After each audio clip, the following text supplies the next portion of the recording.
Abran sus Biblias en Jonás, capítulo 2.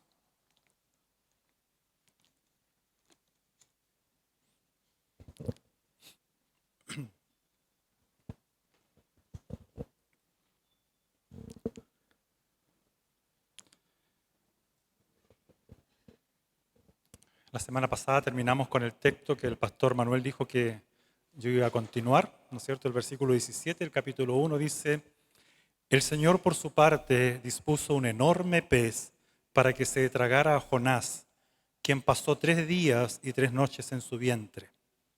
¿Y qué acontece hoy día? Entonces, dice la Escritura continuando con el relato, entonces Jonás oró al Señor su Dios desde el vientre del pez y dijo: En mi angustia clamé al Señor y Él me respondió. Desde las entrañas del sepulcro pedí auxilio y tú escuchaste mi clamor. A lo profundo me arrojaste, al corazón de los mares. Las corrientes me envolvían, todas tus ondas y tus olas pasaban sobre mí. Y pensé, he sido expulsado de tu presencia. ¿Cómo volveré a contemplar tu santo templo? Las aguas me llegaban hasta el cuello. Lo profundo del océano me envolvía. Las algas se me enredaban en la cabeza, arrastrándome a los cimientos de las montañas. Me tragó la tierra y para siempre sus cerrojos se cerraron tras de mí. Pero tú, Señor, Dios mío, me rescataste de la fosa. Al sentir que se me iba la vida, me acordé del Señor y mi oración llegó hasta ti, hasta tu santo templo. Los que siguen a ídolos vanos abandonan el amor de Dios. Yo, en cambio, te ofreceré sacrificios y cánticos de gratitud. Cumpliré las promesas que te hice. La salvación viene del Señor. Entonces el Señor dio una orden y el pez vomitó a Jonás en tierra firme. Oremos.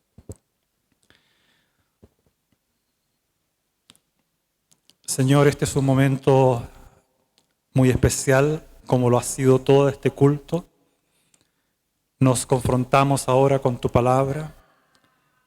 Y Señor, para eso, Señor, necesitamos con urgencia e imperiosamente el auxilio de tu Espíritu Santo, para que nos dé entendimiento, para que ilumine nuestras mentes, para que también sensibilice nuestros corazones y podamos, Señor, recibir tu palabra que nunca vuelve vacía.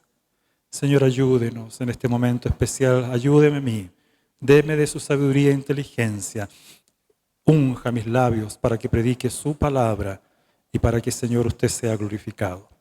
En el nombre de Jesús. Amén. Normalmente los peces van a nuestro estómago. ¿Sí? Eso es lo más común, ¿verdad? Que un pez sea tragado por nosotros. Pero que un pez se trague a una persona, esa es otra historia, ¿verdad? Yo dije la semana antes pasada, cuando prediqué el último sermón que era sobre, ¿se acuerdan? Sobre la gracia. No sabía que iba a continuar con un tema similar, pero es interesante. El Señor por alguna razón está hablando a mi vida y a la de ustedes también, seguramente. Yo mencioné algo que yo creo que es relevante. Mencioné a un poeta que dijo una vez, a una persona que dijo una vez, cuando el poeta señala la luna, no hay que quedarse mirando el dedo. Mucha gente, cuando empieza con el relato de Jonás, siempre se queda, ¿no es cierto?, mirando a qué. El pez. ¿Ya? Y las historias regularmente en la escuela dominical sientan mucha la atención en ese pez que se tragó a Jonás. Pero este relato, más que de la vida, ¿no es cierto?, de este pez, que no sabemos qué es lo que era. A propósito, algunos dicen que era ballena, porque así traduce la versión 1909 este texto en Mateo. En la época, ¿no es cierto?, se dice que en ese sector del Mediterráneo no hay ballenas. Así que difícilmente puede haber sido una ballena. Y la traducción del hebreo es dak bagol, que significa un gran pez. Así que no sabemos en realidad qué es lo que era.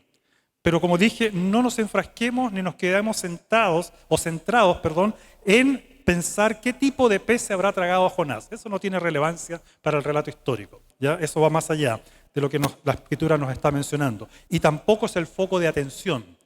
El foco de atención está, ¿no es cierto?, en quién, primero que nada en el Señor, que de alguna manera va a utilizar un medio sobrenatural para hablarle a este profeta que está huyendo de la voluntad de Dios. El predicador inglés Carlos Spurgeon, cuando predicó sobre este sermón de Jonás 2:9, específicamente más adelante, cuando habla de que la salvación viene del Señor, dijo lo siguiente. Yo lo mencioné una vez en una predicación ya hace tiempo atrás. Aprender buena teología puede darse en lugares y circunstancias muy extrañas. En este caso, en el vientre de un gran pez. O como lo expresó Spurgeon en otra sección, la mayoría de las grandes verdades de Dios son aprendidas en medio de la tribulación y deben ser grabadas en nosotros con fuego, con el hierro de la aflicción, pues de lo contrario no contarán con nuestra aceptación.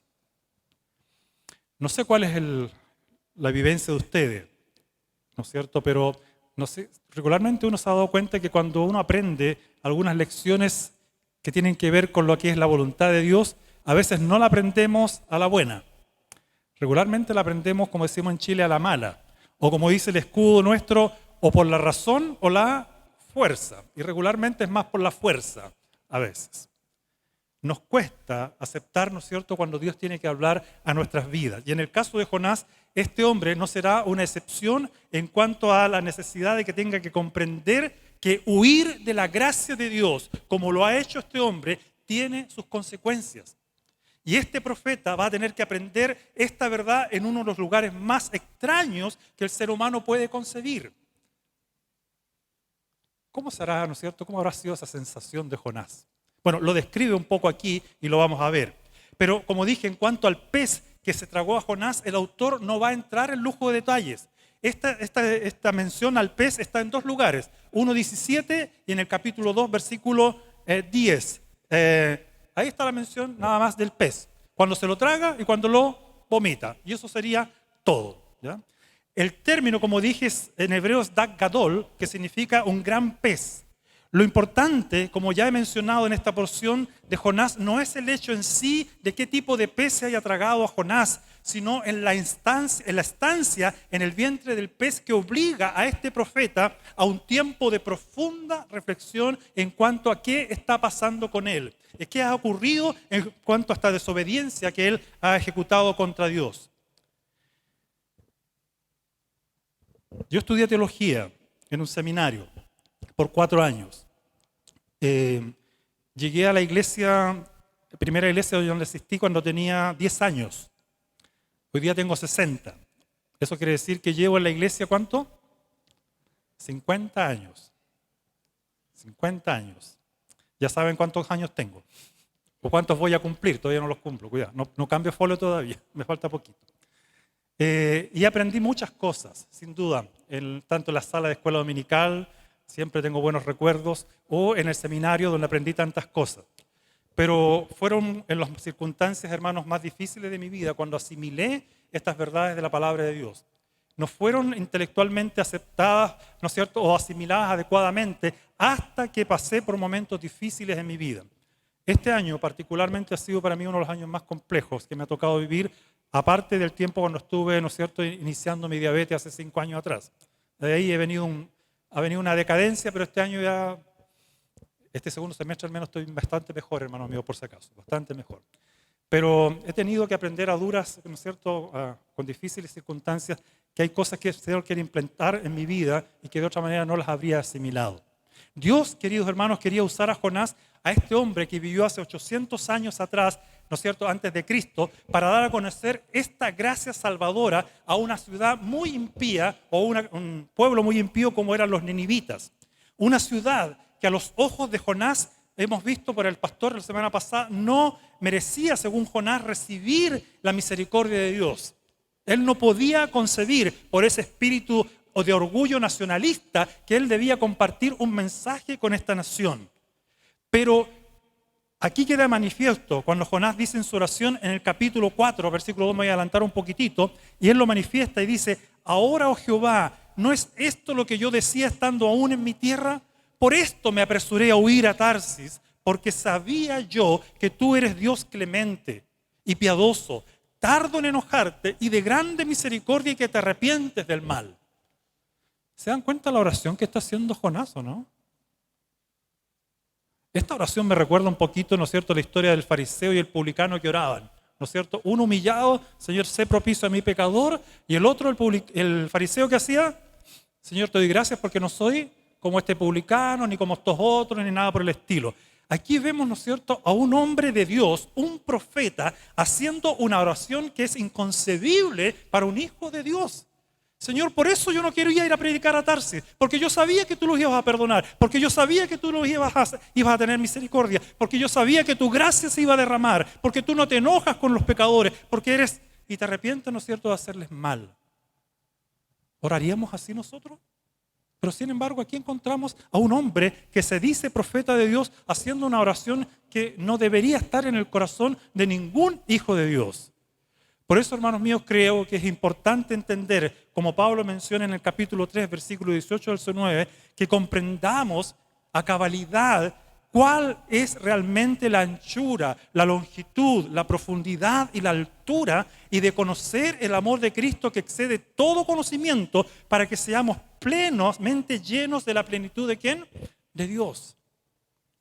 Nos vamos a encontrar muchas veces, ¿no es cierto?, viviendo como Jonás, haciendo oraciones como Jonás, no entendiendo, ¿no es cierto?, la magnanimidad de lo que significa el amor de Dios para con el mundo en el cual estamos inmersos. Vivimos en un mundo que actualmente está aproximándose a los 8.000 millones de habitantes. 8.000 millones de habitantes, hermanos míos. Santiago tiene como 7 millones de habitantes hoy día. 7 millones. ¿Saben cuánto tenía Nínive en aquella época? Se cree que unos 120.000 habitantes. Era más chico que cualquiera de las comunas de Santiago. Para la época era una tremenda ciudad, sin duda. Y Jonás había recibido de parte de Dios, de Jehová mismo, la comisión de anunciar el juicio de Dios a esta pagana, impía y hostil ciudad de Nínive, como se dice en dice el capítulo 1, versículos 1 y 2 que ya vimos la semana pasada. Pero Jonás, en lo más íntimo de su ser, no estaba de acuerdo con el deseo de Dios de predicarle a esta despreciable nación, antes que a su propio pueblo, en este caso los judíos. Como ya podemos ver aquí en el capítulo 4, ya le leí versículo 2. Por este motivo, queridos, y como bien lo explicó el pastor Manuel la semana pasada, pronto y muy pronto Dios va a enviar en primer lugar a este profeta que huye una tormenta de tal magnitud que la embarcación, veíamos la semana pasada, en la cual viajaba, no tardaría en hundirse si es que Dios no intervenía. Y Dios continuó tratando con Jonás, haciendo que los marineros, no solamente, ¿no es cierto?, Dios le envía una tormenta, sino hace que los marineros arrojen al mar a este profeta desobediente, como dicen los versículos 12 y 15. Y finalmente Dios mismo, y nótense que es Dios el que actúa, enviando tormenta, arrojando al profeta al mar y también preparando un enorme pez en cuyo vientre Jonás pasaría, como dijo bien alguien por aquí, 3 días y 3 noches, para luego Dios mismo ordenarle a este pez, en el capítulo 2, versículo 10, que vomitara en tierra, ¿no es cierto?, a este hombre que no estaba actuando por la razón adecuada, sino que tuvo que obedecer por la fuerza. Después de todo esto que ha sucedido, hermanos, Jonás finalmente estuvo preparado para cumplir con el mandato de Dios de llevar a Nínive, ¿no es cierto?, un mensaje que consistía, según el capítulo 3, versículo 4, voy a hacer un resumen nomás de esto, porque el pastor va a predicar sobre eso la próxima semana. De aquí a 40 días, Nínive será destruida. Y si uno lee el relato, sabemos que Jonás se dedicó caminando varios días, ¿no es cierto?, por la ciudad, diciendo lo único que tenía que decir: de aquí a 40 días ustedes serán destruidos, de aquí a 40 días ustedes serán destruidos, de aquí a 40 días ustedes serán destruidos, de aquí a 40 días. Ese era su único mensaje, su único mensaje. ¿Qué pensaríamos nosotros si por Santiago empezaron cristianos, ¿no es cierto?, a decir este tipo de cosas? ¿Ah? En Santiago fue muy famoso, ahí en la Plaza de Armas, un hombre que era conocido, ¿no es cierto? ¿Por qué? Porque mencionaba Gloria al Pulento, ¿se acuerdan? Fue muy famoso, ¿ya? Y repetía siempre lo mismo. Murió ya hace un tiempo atrás. Pero algunos lo reconocían y siempre lo escuchaban. Tal vez no era muy ortodoxo en su predicación ni nada, pero era su forma de hacerlo, así lo aprendió. Algunos dicen que era un hombre muy inteligente que por algunas razones se dedicó a vivir en la pobreza. Hermanos, muy alentador el mensaje de Jonás, ¿no? ¿Ah? Muy acorde con lo que hoy día se predica, ¿no es cierto?, que podríamos llamar políticamente correcto. No es para nada políticamente correcto. Y hoy día a veces los cristianos hemos perdido, ¿no es cierto?, el foco de atención en cuanto al gran problema que tiene nuestra sociedad, que es un problema, ¿no es cierto?, tremendo, que tiene que ver con su separación de Dios. Vivir, ¿no es cierto?, al margen de la voluntad de Dios, lo cual, dice la Escritura, si uno no se arrepiente, si uno no se pone a cuentas con Dios, ¿no es cierto?, no tendrá vida eterna. Pero Jonás tenía que predicar. Y poco después de que el pueblo de Nínive, dice la historia, vamos a ver la próxima semana, se va a arrepentir, ¿no es cierto?, al escuchar las palabras de Jonás de parte de Dios y anular este juicio de Dios contra Nínive, vemos otra vez a Jonás, ¿no es cierto?, lo vamos a ver, que parece que no sé si ha aprendido todas las lecciones que debía aprender. Pero vamos a ver lo que aprendió hoy día. Eso es lo que importa para ahora, porque no voy a predicar lo que el pastor le va a tocar predicar, ¿ya? En el segundo libro de Reyes, capítulo 14, versículo 15, la Biblia dice que Jonás tenía como profesión ser un profeta, ¿ya? Pero al contrario de los profetas del Antiguo Testamento, su profecía iba dirigida hacia los habitantes de una ciudad pagana, como dije, que se llamaba Nínive, y no hacia el pueblo de Israel. El único mensaje profético que tuvo que anunciar Jonás fue acerca del juicio que caería sobre Nínive. Y dicen los historiadores y los estudiosos que esto convierte a Jonás en el único profeta del Antiguo Testamento que revela la gracia de Dios hacia los paganos. Téngalo presente, va a ser el único profeta del Antiguo Testamento que se va a dedicar a revelar la gracia de Dios a los pueblos paganos o a los que no son, en este caso, judíos. ¿Parecido a quién en el Nuevo Testamento? ¿Quién fue dedicado al ministerio a los gentiles? Pablo, ¿no es cierto? Muy bien. Pero Pablo, antes de, ¿no es cierto?, hacerlo, era un perseguidor de quienes, de los cristianos. También era un celoso que no estaba dispuesto, ¿no es cierto?, a considerar que personas del mundo gentil se convirtieran de alguna manera al Dios en el cual él creía. Y Dios tuvo que derribarlo de un caballo. ¿Para qué? Para que él entendiera cuál es el propósito que Dios tiene para con su vida. A Dios le gusta usar animales a veces para hablarnos, ¿no es cierto? ¿Sí? A uno se lo tragó un pez, a otro lo bota un caballo, a otro le habló un burro, ¿no es cierto? Parece que los animales tienen algo que decirnos también a veces, ¿ya? Hermanos, de alguna manera ya hemos visto en la predicación de la semana pasada que el problema de Jonás, como dije, era su orgullo nacionalista y su desobediencia.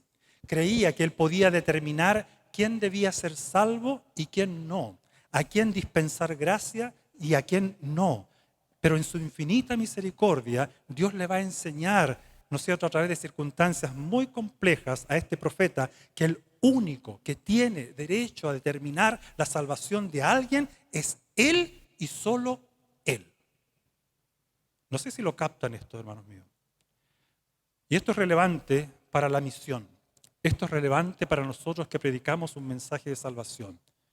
Yo he visto a personas que se afligen porque dicen, yo quiero que mi hijo se convierta. O se afligen, yo quiero que mi esposa venga al Señor. Yo quiero, ¿no es cierto?, que mi abuelita conozca a Cristo. Yo quiero, ¿no es cierto?, que mis parientes conozcan. Y está bien ese deseo. Pero a veces ese deseo va como, ¿no es cierto?, imbuido de alguna especie de esfuerzo humano en el cual parece que basta con que yo le haga repetir una oración y esta persona se va a convertir. Hermano, no es mi prerrogativa convertir a nadie, ni la tuya. Mi prerrogativa y esencial, ¿no es cierto?, labor, ¿cuál es? Predicar el Evangelio. Porque Dios es el que dispensa gracia, porque Él es el Dios soberano que salva a quien quiere y a quien no quiere dispensar su gracia, sus razones poderosas, Él tiene también. A veces nos cuesta asimilar esto. Y yo sé, ¿no es cierto?, que va más allá de nuestra comprensión el pensar que alguna vez algún pariente, alguna persona que nosotros amamos y queremos, tal vez nunca conozca al Señor. pero no debe ser una aflicción para tu corazón. Si tú conoces quién es Dios y cómo Él actúa, siempre en consecuencia, ¿no es cierto?, con su soberana voluntad y con su inteligencia que va más allá de nuestra comprensión, tú sabes, y al final de los tiempos entenderemos y glorificaremos a Dios porque Él sabe lo que ha hecho. Hermanos míos, algo similar le ocurrió, vemos también a Pedro en Hechos 10, cuando recibe la visión del gran lienzo con toda clase de animales inmundos. Tipo, ¿no es cierto?, sabemos de la forma en que los judíos veían a quienes no eran de su etnia o nación. Pero el Señor, a través de esta visión, va a cambiar la manera de pensar también de este hombre llamado Pedro y de muchos judíos que no concebían que el mensaje del Evangelio era también para los gentiles o no judíos. Y ahora, y para dar una explicación adecuada de las implicancias que vemos en la expresión, la salvación es del Señor, que es lo que se destaca en Jonás capítulo 2, versículo 9, quiero que veamos en primer lugar en qué consiste esta doctrina que Jonás tuvo que aprender a fuego e internalizarla en su vida de una manera tan dolorosa. Vamos a ver también lo que esta doctrina no significa y por último vamos a ver las implicancias prácticas de esta doctrina. Pero antes, hermanos, algunos detalles. Fíjense que cuando Jonás ora en el vientre del pez, ¿no es cierto?, hace una oración que es una oración que yo creo que, no sé cuántos de ustedes han hecho en momentos de aflicción. Cuando era muy chico, creo que lo conté una vez, debo haber tenido unos 7 años, tal vez menos, 6. Como mi padre siempre trabajaba en la construcción, antes de hacer los cimientos se hacen muchos hoyos en todas partes, ¿no es cierto?, donde van a colocarse los cimientos después. Y son hoyos bastante grandes, ¿ya? Recuerdo que iba con mi tío, uno de mis tíos, hermano de mi madre, feliz y contento jugando a la pelota, chuteando una pelota y todo lo demás, y distraído. Y como ya estaba oscureciendo, no miré muy bien y de repente se me acabó el piso. Y fui a parar en esta cisterna, cual Jeremías, ¿no es cierto?, que tenía sí agua, porque era en la ciudad de Lebu y allá llueve bastante. Y recuerdo que caía el agua y la desesperación era grande porque era un hoyo bastante grande y yo estaba tragando agua y ahogándome. Y dije, ¿dónde está mi tío que iba al lado mío? La cosa es que yo desesperado empecé a tratar de agarrarme de las paredes y no podía porque era todo barro, habían algunas raíces que se cortaban y yo seguía tragando agua. Y en mi desesperación dije yo, hasta aquí llegó todo. Y lo único que recuerdo es que de repente veo una mano que me toma de acá para atrás y me saca. Era mi tío, que vino en mi rescate. ¿Han tenido momentos difíciles en los cuales han clamado a Dios y han pedido, Señor, ayúdame? En mi angustia clamé al Señor, en mi angustia. Hermanos, cuando hay desesperación en nuestras vidas y cuando dirigimos nuestras oraciones a quien es debido, en este caso al Señor, a Jehová, al Dios omnipotente, Él responde y nos puede rescatar inclusive de aquellos lugares que nosotros pensamos que jamás vamos a salir. Desde las entrañas del sepulcro pedí auxilio y tú escuchaste mi clamor. Cuando caí la primera vez en la UTI, no sé si ustedes supieron, pero yo estuve en la UTI una semana. El pronóstico no era muy favorable.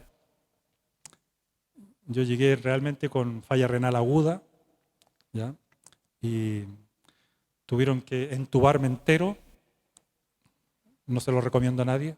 No sé si alguno ha estado entubado por todos lados, ¿ya? Doloroso.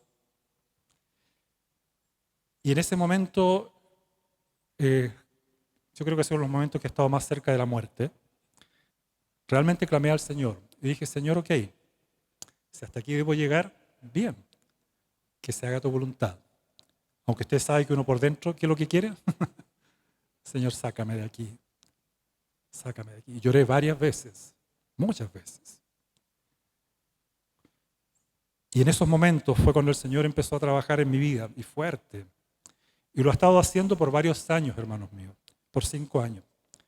De alguna manera yo me identifico con Jonás. Después de estar sirviendo al Señor ininterrumpidamente por 25 años, el Señor me disciplinó y me sacó del pastorado. Y fue duro. Y no solo me sacó del pastorado, me disciplinó.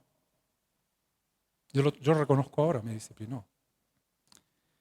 Y ahí tuve que meditar. Y he estado en este proceso de meditación por varios años. Y el Señor, de alguna manera, ha querido, como dije en su misericordia, reinsertarme nuevamente en el ministerio. Y lo entiendo muy bien, que es por misericordia. A veces uno predica de la misericordia, predica de la gracia. Pero cuando tú no la experimentas, cuando tú no la vives, cuando el Señor no obra en tu corazón, colocando, ¿no es cierto?, y sellando con fuego sus verdades, de alguna manera uno se transforma a veces en un predicador intelectual o en un pastor que a lo mejor puede trabajar simplemente, ¿por qué? Porque es un trabajo. Pero, hermanos míos, servir al Señor es mucho más lo que nosotros a veces podemos concebir. Y nos está dado, ¿no es cierto?, por ciertas cosas que nosotros hemos aprendido intelectualmente en la iglesia. A ti que vienes a esta iglesia, quiero decirte algo importante. Ven a la iglesia. ¿Y qué quiero decir con esto? No asistas a la iglesia. Ven a la iglesia. Congrégate. Asimila las verdades que Dios quiere para tu vida. Si queremos una iglesia que sea avivada por el fuego del Espíritu Santo, tiene que haber una disposición en nuestros corazones que la gracia de Dios sin duda va a ejercer para que yo pueda ser un instrumento poderoso en sus manos para glorificar su nombre. Y Jonás, hermanos míos, en esta instancia de tanta angustia, de lo profundo en lo cual se encontraba, porque Jonás hemos visto, ¿no es cierto?, que primero, cuando él, ¿no es cierto?, primero huye. Se sube a un barco, huye y se va al fondo del barco. Y ahí el Señor empieza a trabajar en la vida de Jonás. Y como Jonás todavía no ha atendido ahí porque en el fondo del barco estaba cómodo, tranquilo, durmiendo, Dios tiene que arrojarlo más al fondo todavía y los marineros lo sacan y lo tiran al fondo del mar. Pero todavía Jonás en esa instancia no aprende lo que tiene que aprender y Dios lo tira más al fondo de un pez, del vientre de un pez. ¿Van viendo cómo va Dios bajándolo, humillándolo, tratando con él? Y la próxima semana el pastor Manuel va a tener una dura tarea porque va a ver cómo Dios lo va a hacer bajar más todavía a Jonás. Porque nosotros hoy día creemos que ha aprendido algunas lecciones, pero Jonás todavía no ha aprendido. A veces hay cosas que necesitan ser repetidas constantemente. Por eso el Evangelio debe ser predicado en nuestras vidas, ¿no es cierto?, en forma constante. A lo profundo me arrojaste, al corazón mismo de los mares. Las corrientes me envolvían, todas tus ondas y tus olas pasaban sobre mí y pensé, he sido expulsado de tu presencia. Fíjense que Jonás, más que la angustia de estar allí, es saberse qué cosa, separado de la comunión de su Dios al cual servía. ¿Cómo volveré a contemplar tu santo templo? Como el ciervo brama por las corrientes de las aguas, así clama por ti, oh Dios, el alma mía, dirá el salmista también. Las aguas me llegaban hasta el cuello, lo profundo del océano me envolvía, las algas se enredaban en la cabeza, arrastrándome a los cimientos de las montañas. Me tragó la tierra y para siempre sus cerrojos se cerraron tras de mí. Esa es la situación, ese es el panorama de un hombre con el cual Dios está tratando para que entienda cómo, ¿no es cierto?, Dios actúa para que con aquellos que nosotros pensamos que la misericordia y la gracia de Dios no les va a alcanzar. ¿Qué es lo que significa esta doctrina, queridos hermanos? Antes de explicar lo que significa esta doctrina, mencionaré en palabras del pastor Timothy Keller, tomando el libro El Profeta Pródigo. No sé si alguno lo ha leído. ¿Han leído el Profeta? Recomiendo el libro, ¿ya? Muy interesante. Timothy Keller dice que el problema que va a encarar Jonás es el misterio de la misericordia de Dios. Es un problema teológico, pero es al mismo tiempo, dice, un problema del corazón.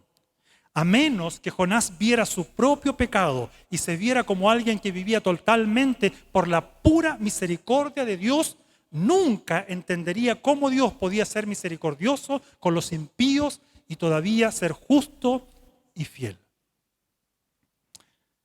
Me ha tocado trabajar con creyentes y yo también he pecado de lo mismo, que a veces de alguna manera pecamos de una moralidad superior. No sé si le ha pasado. Que dicen creer en las doctrinas de la gracia, pero viven bajo un estricto legalismo, inmisericordias para con aquel que peca.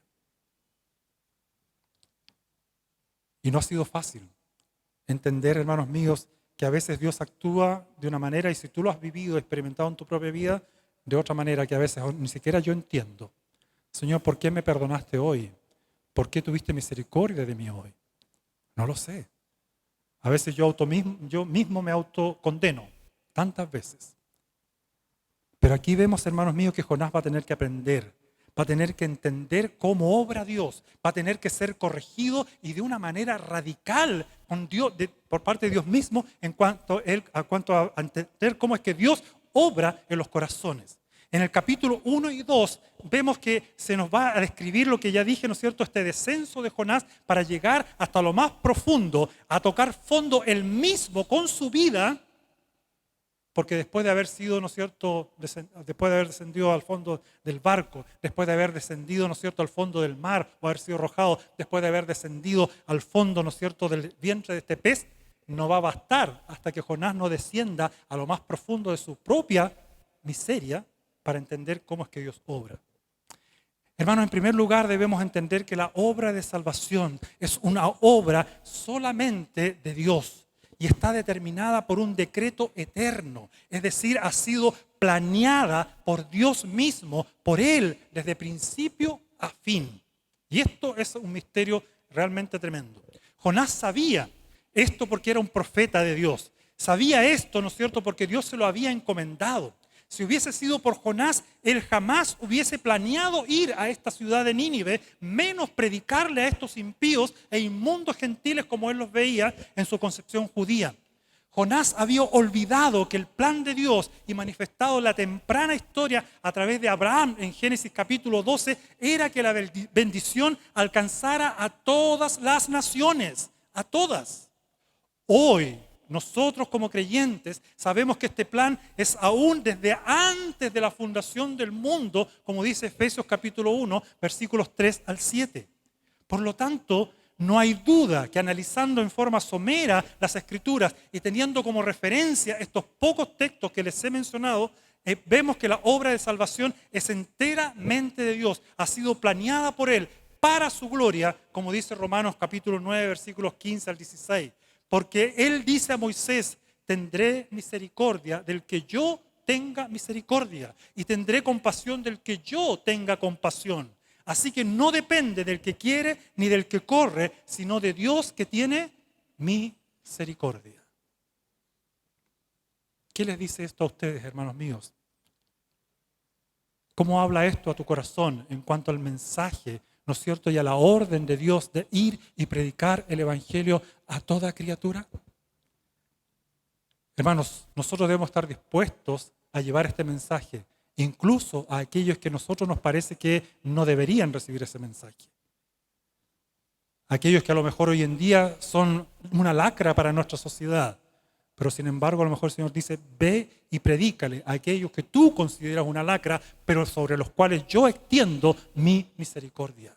Ve y predícales, porque esa es, ¿no es cierto?, mi orden y mi actuar soberano.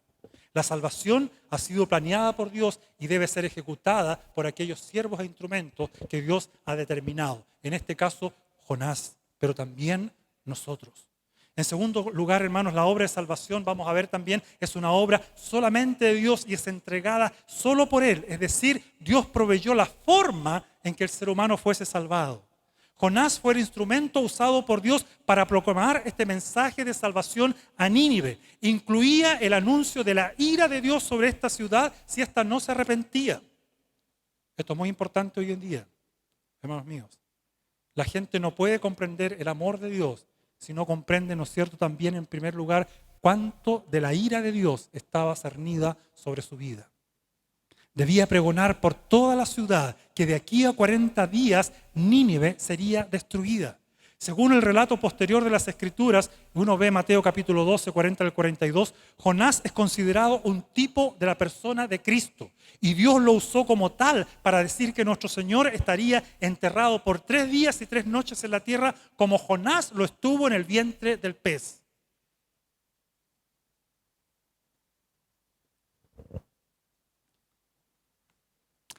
Jonás debía proclamar este mensaje de salvación que gran parte de Nínive, vamos a ver más adelante, va a recibir a pesar de lo radical de este mensaje. La Escritura dice que el mensaje del Evangelio al que no cree le puede parecer locura. Y Pablo mencionó, debemos llevar adelante la locura de la predicación. Claro, si uno razona el Evangelio, parece inconcebible, ¿verdad? Que yo soy salvado por alguien que muere en una cruz y derrama su sangre. Eso parece barbarie, ¿verdad? ¿O no? Parece extraño. ¿Cómo es posible? ¿Cómo yo no tengo que hacer nada? Y la Escritura dice que no, nada. Solamente arrepentirme de mis pecados y recibir esta gracia de Dios en mi favor. Ese era el mensaje de Jonás a estos ninivitas. Y la historia dice que gran parte de la ciudad, por no decir todos, se arrepintieron, ¿no es cierto?, de ¿no es cierto?, sus pecados. Solo la locura de la predicación, querido, sin elocuencias, sin persuasiones de palabras, sin manipulación musical, sin ninguna cosa, ¿no es cierto?, que provenga de la sabiduría o ingenio humano o metodología de carácter pragmático, son los que van a obrar salvación en el corazón humano. Es solo la demostración del Espíritu poderoso de Dios el que permite que un ser humano sea una nueva criatura, transformado por este poder de Dios. ¿Se pueden imaginar a Jonás llevando este mensaje por la ciudad y la gente mirándolo, ¿no es cierto?, con cara rara? Pero sin embargo, aceptándolo, recibiéndolo, la historia nos dice que desde los reyes hacia abajo, todos se arrepintieron en polvo y ceniza. ¿Avivamiento? Claro, avivamiento. ¿Y hecho por quién? Nada menos que por Dios. Entonces esto me hace pensar, hermanos, que el mensaje, el instrumento que yo tengo en mis manos debe ser considerado por mi vida como el único medio que Dios va a usar. No es tu carisma, no es, ¿no es cierto?, la estructura de esta iglesia, no es lo hermoso que somos. No, bueno. Hermanos míos, es el mensaje del Evangelio. En tercer lugar, la obra de salvación, hermanos, es solamente de Dios y es mantenida solo por Él. Y esto significa que existe seguridad de salvación cuando uno proclama este mensaje. Y por eso, hermanos míos, este mensaje también es tan hermoso y precioso. Si este mensaje no fuese seguro, mejor, ¿no es cierto?, predicarle otra cosa, ¿verdad? Mejor aprobemos la Constitución. Pues. Total, nos vamos a salvar todos, ¿sí? Porque se ofrece de todo, ¿o sí? El ser humano, nosotros somos buenos para ofrecer cosas. El problema es que no siempre las podemos cumplir. Y hermanos, muy conocida es la frase que dice, una vez salvo, siempre salvo. El problema con esta expresión es que no considera el hecho necesario y evidente de que debemos mostrar frutos que manifiesten que la persona supuestamente salva es salva. Cuando hablamos de seguridad de salvación, estamos hablando que todo creyente verdadero debe evidenciar que verdaderamente es un creyente, porque solo así puede argumentar y declarar fehacientemente, sí, soy un hijo de Dios. La Escritura es contundente al decirnos que todo creyente, ¿no es cierto?, es sellado por la obra ¿de quién? Del Espíritu Santo. Un sello que nadie puede romper, que nadie puede abrir, que nadie puede quitar. Efesios 1:13. Dios ha pagado por nuestra libertad. Somos su propiedad ahora y por ende estamos, dice la Escritura, seguros en sus manos, de las cuales nadie, como ya prediqué la semana antes pasada, puede ser arrebatado. Por esta seguridad, hermano, esta seguridad no está basada en falsos argumentos, no está basada en sentimientos meramente subjetivos, sino en declaraciones objetivas entregadas por el mensaje del Evangelio a nuestras vidas. Estoy seguro de que nadie nos puede arrebatar de la mano de Dios. Estoy seguro porque la Biblia lo dice, no porque yo me sienta más o menos seguro.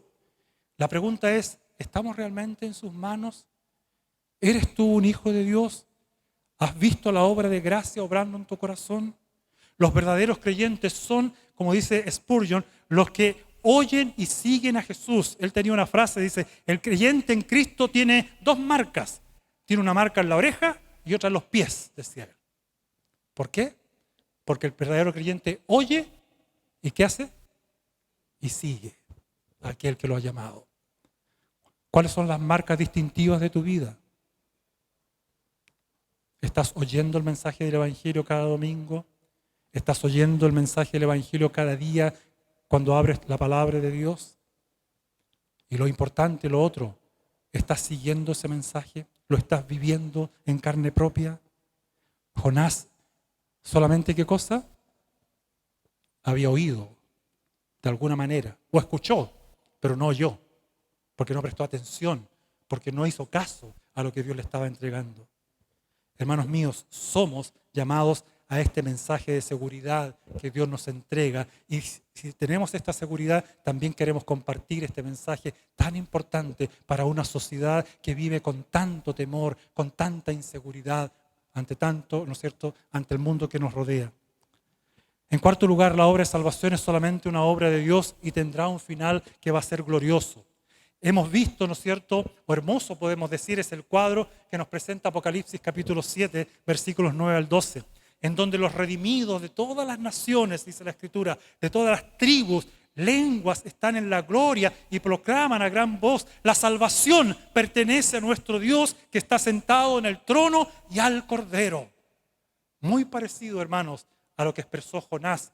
Y sin duda, uno de los que proclama junto con esta multitud, algún día lo vamos a ver, va a ser Jonás, que con, ¿no es cierto?, una sonrisa en sus labios, seguramente nos mirará y va a decir, ahora lo entendí plenamente.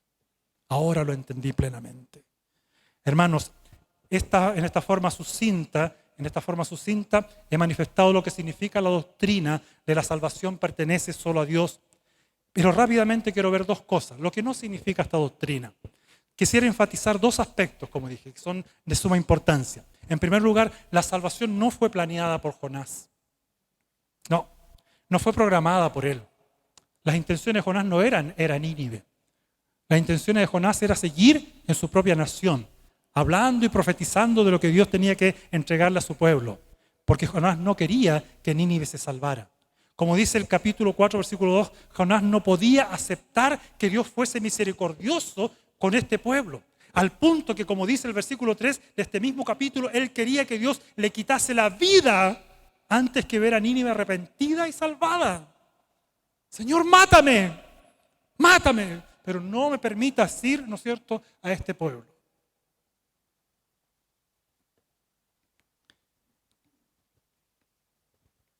Esta actitud no es nueva. En los tiempos de Jesús, dos hermanos conocidos como hijos del trueno, ¿saben quiénes eran? Jacobo y Juan. ¿Ya? Querían que descendiera fuego del cielo, consumiese una aldea de los samaritanos por no haber estos recibido a Jesús.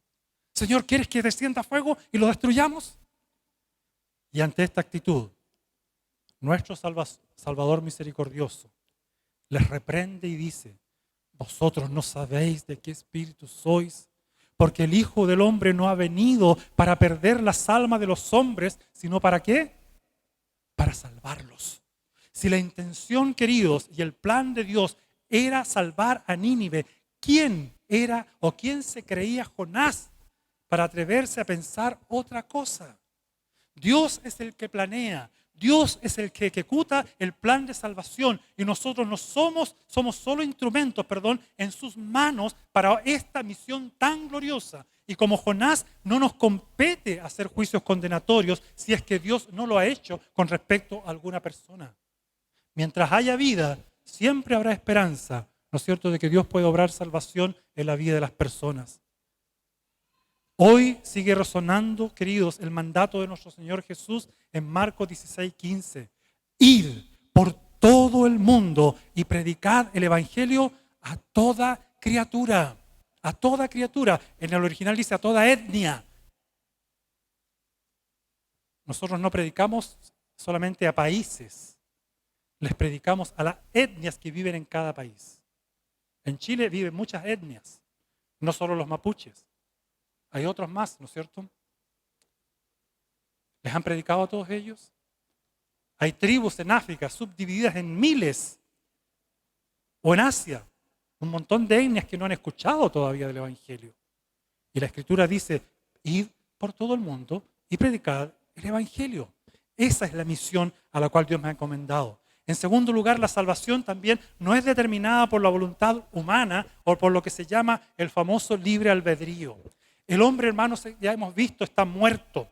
No quiere buscar a Dios, como dice Romanos 3, 10 al 12. Esto significa que la condición del hombre es miserable. El hombre se encuentra, si uno lo pudiera ver así, ¿no es cierto?, imposibilitado de siquiera aportar el 1% para su salvación.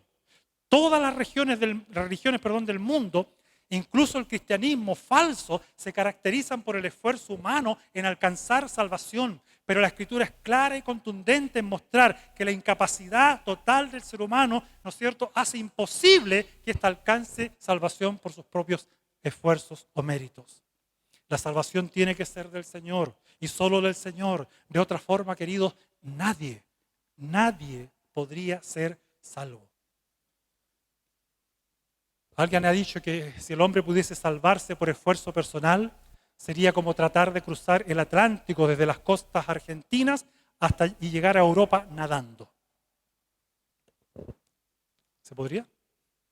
Imposible. Imposible, hermanos. Así es la distancia que nos separa de la santidad de Dios. El único que pudo atravesar ese mar que nos separaba, ¿no es cierto?, de la comunión con Dios, fue nuestro Salvador Jesucristo, que une al Dios Santo con nosotros, miserables pecadores, y nos trae este precioso mensaje de salvación. Solamente Él pudo cruzar este abismo de separación. Solo Él pudo rescatarnos, ¿no es cierto?, de nuestra miserable condición de muerte. Y no de enfermedad, como algunos creen, sino de muerte. Como nuestro Señor Jesucristo resucitó a Lázaro, así es necesario que Él nos resucite a nosotros. O como dice Pablo en Efesios 2:1, Él nos dé vida a aquellos que estábamos muertos en delitos y pecados. Como Jonás en el vientre del pez no podía salir por sus propios medios, sino clamando la ayuda de aquel que le podía salvar, así describe la condición Dios del ser humano. No puede salvarse a sí mismo si Dios no lo rescata de su condición de miseria espiritual. Habiendo visto lo que significa la doctrina y lo que no significa, quisiera ver por último las implicancias prácticas de esta doctrina. En primer lugar, queridos, si el hombre está condenado, si el ser humano está imposibilitado de salvarse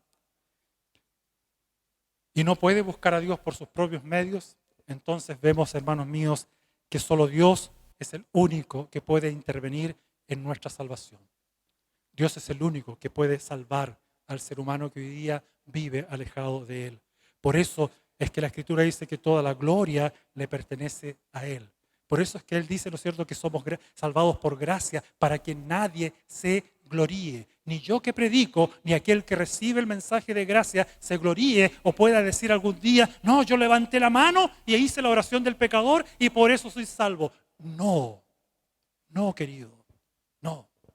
Es una obra sobrenatural de tal magnitud que solamente Dios puede intervenir para salvarnos.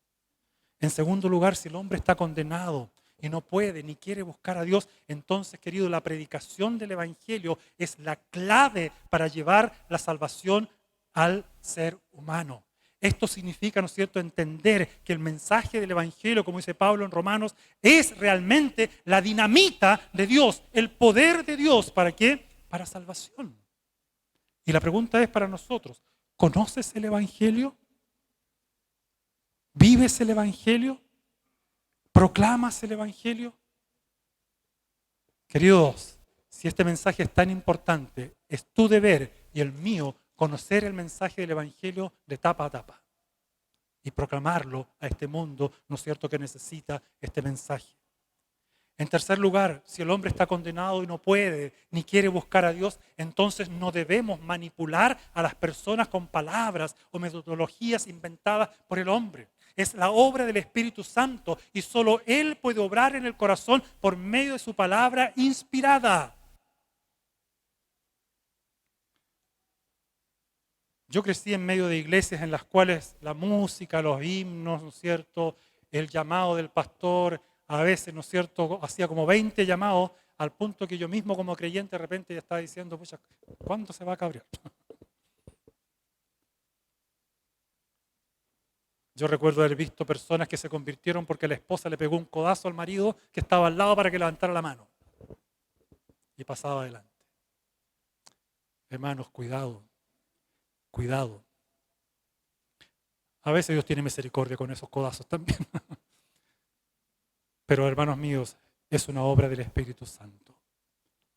Del Espíritu Santo. Él es el único que está apartado para realizar esta misión. Él es el único que tiene el poder para implantar este mensaje de salvación en la mente y el corazón del pecador. En cuarto lugar, si el hombre está condenado y no puede ni quiere buscar a Dios, entonces, querido, es imperioso que yo comprenda que la voluntad de Dios, ¿no es cierto?, descansa en su actuar soberano. En su actuar soberano. No soy yo quien le dirá a Dios quién debe ser salvo y quién no. Mi única preocupación debe ser predicar este glorioso mensaje de salvación a toda criatura. Una salvación que, como dirá Jonás y entenderá, ¿no es cierto?, en el vientre del pez, solo le pertenece ¿a quién? A Jehová, a Dios. Por último, hermanos, el paralelismo existente entre Jonás y Jesús es realmente interesante de destacar. Como ya les dije, Mateo capítulo 12, versículos 40 al 41, ¿no es cierto?, nos dice que así como Jonás estuvo en el vientre del pez 3 días y 3 noches, Jesús también estará en el vientre de la tierra por 3 días y 3 noches. Hay un paralelismo. Jonás es una, ¿no es cierto?, por así decirlo figuradamente, una manifestación de Cristo primaria. Jonás fue arrojado a lo profundo del mar para salvar a los marineros, pero Jesús también fue arrojado a lo profundo de la muerte y la separación de Dios al mismo infierno. ¿Para qué? Para salvarnos. Y aquí, hermanos, vemos la gracia de Dios actuando en mi favor y en tu favor, en toda su plenitud, en toda su magnitud. Nosotros, que no merecíamos nada, fuimos depositarios de una gracia sin igual, una gracia que te perdona, como me perdonó a mí. Una gracia que te restaura y te saca de la miseria, como me sacó a mí. Una gracia que sustenta, que te sustenta a ti, que me sustenta a mí, que me permite, ¿no es cierto?, seguir adelante a pesar de mí mismo. La salvación es del Señor, nos dice Jonás, pero también la multitud incontable, como ya mencioné, de Apocalipsis 7:10, una multitud, dice la Escritura, que nadie podía contar. Una multitud en la cual seguramente ya estamos, de alguna manera, nosotros reflejados. Decían, la salvación pertenece a nuestro Dios que está sentado en el trono y al Cordero.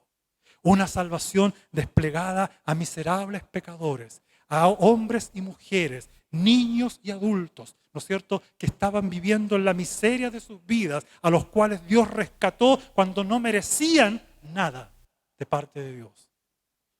Y Dios obró una salvación tan grande que hoy día nosotros podemos con gozo y alegría decir, la salvación pertenece a nuestro Dios glorioso, misericordioso, bondadoso, lleno de gracia, que obra en favor tuya y mía. Hermanos, amigos, el gran problema de nuestra sociedad, y ya lo he dicho tantas veces, no te tragues el cuento, no es social, no es político, no es económico, no es material. El problema de nuestra sociedad es del corazón, apartado de Dios, que vive, ¿no es cierto?, separado por un abismo de la santidad de Dios y que necesita imperiosamente reconciliarse con ese Dios santo. Ahí entonces, no importa en qué situación tú y yo nos encontremos, si tengamos buena o mala salud, si tengamos poco o mucho dinero, siempre vamos a ser sostenidos, y esto lo vamos a reconocer por la gracia maravillosa de Dios que ha obrado en favor de nosotros que no lo merecíamos. La gloria sea a nuestro Dios por los siglos de los siglos. Amén. Oremos.